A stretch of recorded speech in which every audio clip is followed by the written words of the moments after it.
Today's Focus report comes from our team who are on the ground in Russia. There are growing questions surrounding mercenaries who are being sent to Syria. Well, they often come from Russia's isolated rural areas and are enticed by private military companies who promise competitive salaries. One such company called Wagner has been recruiting mercenaries for 2 years now to send them to Syria. This to support Bashar al-Assad's army.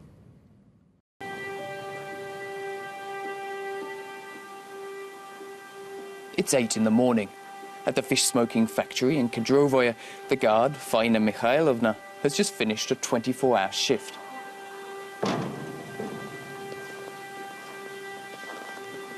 Her sleepless nights stretch back far longer, though.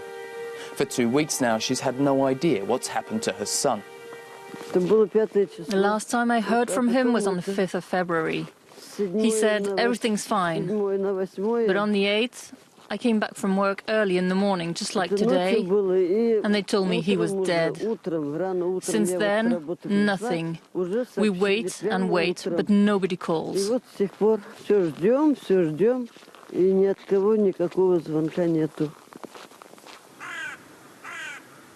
In this village of 3,000 people, at least 6 men left to fight in Syria.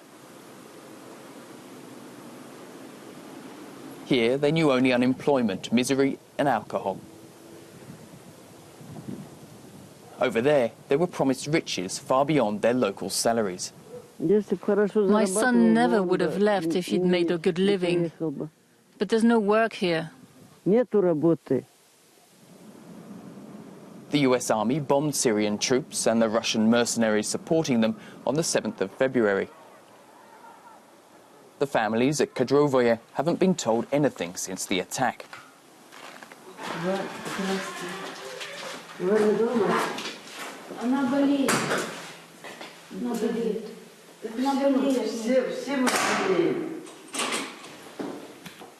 Everyone here is scared to talk. Secrecy has shrouded the goals and details of the journey of these men to Syria since they left together last October.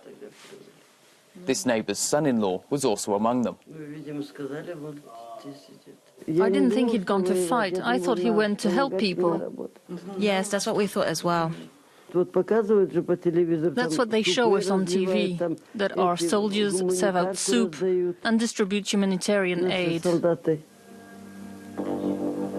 But these men didn't become soldiers. They signed up to be mercenaries. Last October, this teenager, whose father also wanted to go to Syria, took part in a strange ceremony. It happened here at the town hall, in this room which is used as a cultural centre. This is where it took place. There were 2 benches over there. The Cossacks came and got the men to kiss their whips and the Orthodox cross. They told them that they were now Cossacks too and were leaving to go and protect the Syrian border.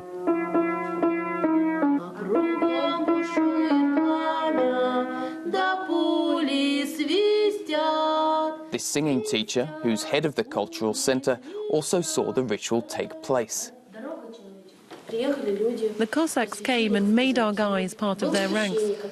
A priest blessed them and told them they will fulfill their duty towards the motherland. There was no mention of any combat zone. Yes, to protect the Syrian border. So who could these recruiters be? One lead is the Cossacks, a community active in times of conflict. Thousands have supported the Kremlin's political goals by annexing Crimea and fighting for the pro-Russian side in eastern Ukraine.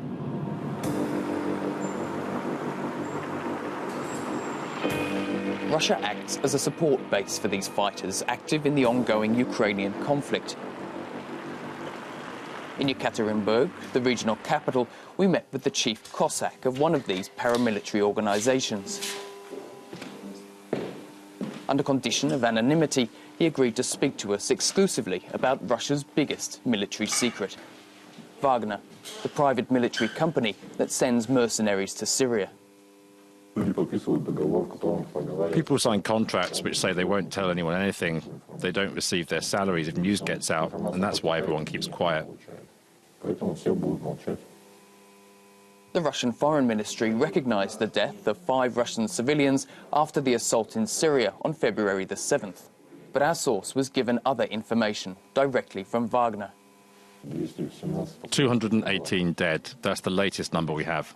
150 people in refrigerators on the Wagner base itself.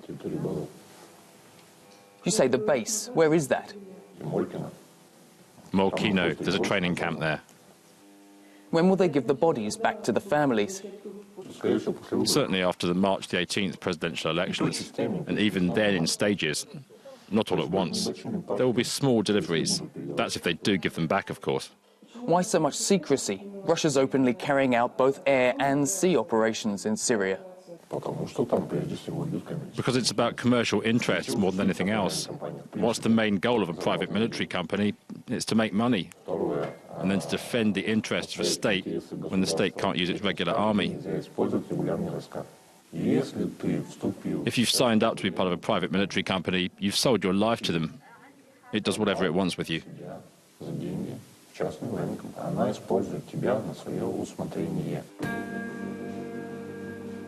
The Wagner mercenaries, Vladimir Putin's secret army in Syria. A name that Russian officials have never spoken out loud. Today's report coming from our team on the ground in Russia. To talk more about this, I'm joined by Kirill Mikhailov, who is a researcher at the Conflict Intelligence Team. Mr. Mikhailov, it's good to have you on France 24. I mean, we saw in that report this is a very secretive process. What do we actually know in terms of the numbers of Russians who are being recruited as mercenaries to go to Syria? Well, as Russian media has reported, there have been up to 2,000 people in Wagner in 2017, and that number has been growing, as those units that took part in the ill-fated February offensive, they did not even exist in 2017. They were formed later and were obliterated then. So as to the total numbers of how many people there were, we have a small indication, like all those Wagner soldiers, they have dog tags, the soldier tags, which are modified from the ones that regular soldiers use. So the biggest number on such a tag we have seen is 3,601, which suggests that at least 3,600 people have gone through Wagner. OK, so that's a basic number of people who could have been recruited. I mean, these young men are being enticed, it says in the report, by offers of jobs, good salaries. They're clearly, though, being duped. They're not getting what they signed up for, are they? Well, they are getting what they're signed up for, really, because, there is the only way, actually, to get any prospect of salary jobs is either the army or now the mercenaries. And even their families, they're getting a vast amount of money on a Russian scale.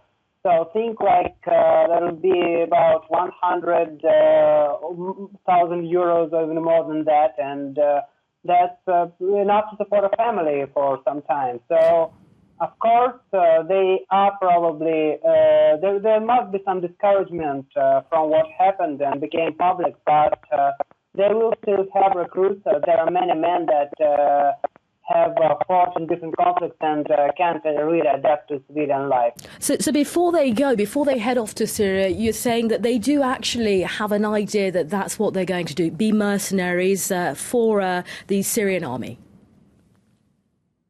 They have a pretty good idea what that entails, because Wagner is now pretty much public knowledge. They know that they are fighting and dying, and of course it's a combat operation that I think they should know what that's about. They know they are not guarding some rear base. They should know that they are being paid a vast amount of money. I mean, it's several times more than what a soldier would get. So what they know that this is something they will have to work for. So Wagner is one of the private military groups that are doing that. Are there others? I mean, Wagner was referred to in this report. Do we know about others?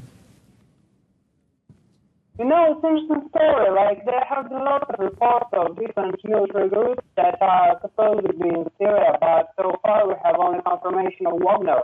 And that actually tells you that this private military company is not really private. It's not really a market for this in Russia. It's just basically the Russian government outsourcing Russian desks and the actual ground operations to the one and only bidder. And there was even a story when there was a supposed Muslim private military company also fighting for Russia. But turned out it was basically a big hoax perpetrated by reporters for pro-Kremlin media, and they basically took photos of themselves and posed as a private military company, but there wasn't one. Wagner is the only one that we come to know about, and it is big enough. Some calculations say that there are half as many Wagner mercenaries as there are Russian soldiers in Syria. When it comes to what's encouraging these men to go, I mean, you touched on it, you spoke about large sums of money for the men themselves, for their family. Do you think that the Russian government will be forced to look at the issues that are encouraging these men to go and do this work? Why would they? They have a steady supply of those people for whom they otherwise would have to be responsible, would have to be accountable if it were the actual Russian army. But since it isn't the actual Russian army, they are pretty happy with that, so that they can sweep it under the rug, at least in cases when there aren't that massive casualties as in the February case. I mean, dozens of Wagner soldiers have been killed in 2017 and 16 to the almost total silence of state media on the issue. So they're a bit happy with that. As long as they have a steady supply of recruits. There is another big source of recruits, that's Eastern Ukraine, where there are lots of those people that have been got into the trenches, got to fight by promises of getting accepted into Russia. OK, Kirill Mikhailov, you're a researcher at the Conflict Intelligence Team, joining us from Kiev. Thanks very much for your time today.